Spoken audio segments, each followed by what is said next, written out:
brings it all back to me was the ease with which the aircraft appeared to be flown. It sort of leapt off the ground and into transition and away as if it had been doing it 1,000 times. You didn't feel it was a faltering sort of, let's see how it goes this time, chaps. It was confident in the extreme.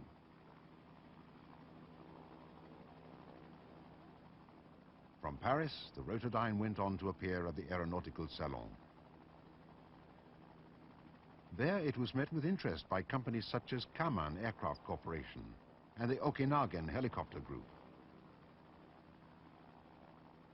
Kaman had negotiated a licensing agreement for sales and service in the United States, and Okanagan had signed a letter of intent to buy 1 Rotodyne with an option to purchase 2 more within 3 years.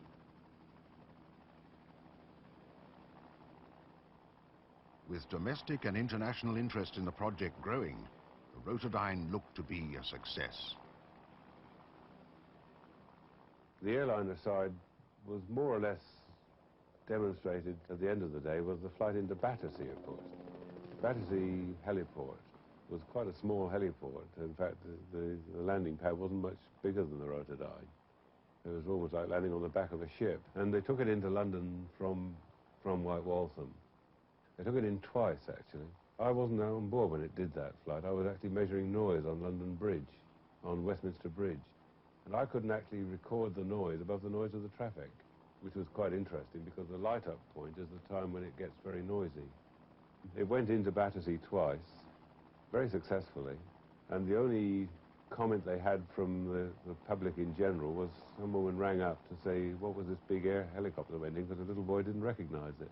So that was another demonstration, all aimed at the civil market, to try and allay some of the fears that people always had. The flights into Battersea were done to dispel doubts regarding the noise levels produced by the Rotodyne. Tip-jet silencers had been developed to bring the noise to within acceptable levels, but these silencers robbed the tip-jets of power. Demonstrations were also undertaken in a second area. The RAF and NATO military leaders both witnessed the Rotodyne in action.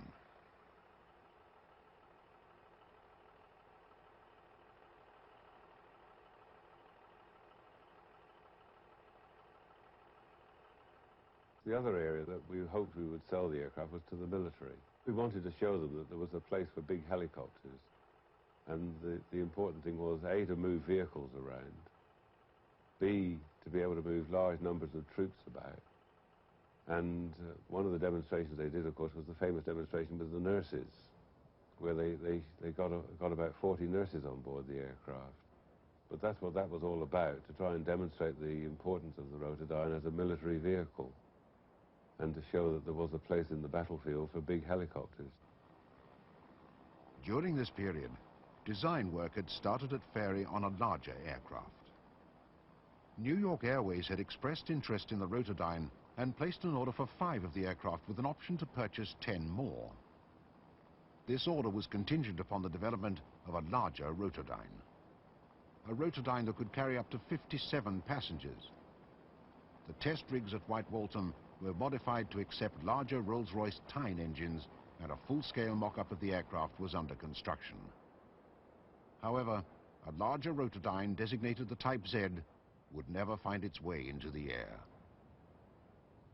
At the start of 1960, there were over 20 aircraft manufacturers in Great Britain.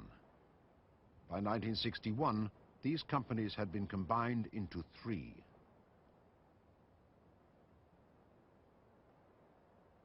This government-led restructuring of the British aviation industry would delay and ultimately bring an end to the Rotodyne project. Fairey's aircraft division was merged with the Bristol Airplane Company and Westland, with Westland taking over the Rotodyne project.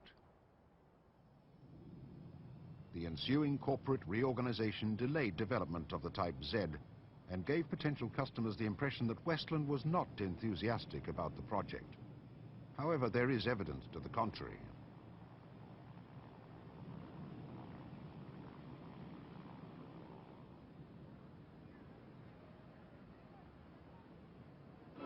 Yeovil, England, centre of the British helicopter industry and headquarters of the Westland group of companies, now incorporating Saunders Row Division, Fairey Aviation Division, and Bristol Helicopter Division. At the time of the takeover, Westland became the sole manufacturer of helicopters in all of England. They acquired an experienced research and design team from Fairey Aviation and even gave the Rotodyne priority over a heavy lift helicopter of their own design.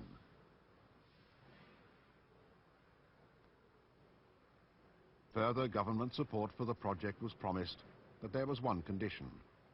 This support was based on the expectation of an order for the aircraft from British European Airways and a firm order from the military. These orders were not to materialize.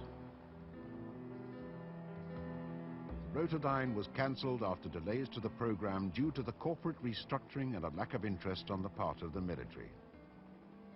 With no military order, there was no government money for development of a larger Rotodyne.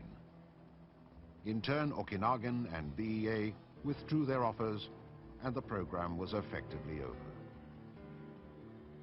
After 4 years of flight testing and £11 million invested, the Rotodyne came to an official end in February 1962. All that remains of the aircraft is a section of the airframe, the rotor head, and one rotor blade at the British Rotorcraft Museum in Western-super-Mare.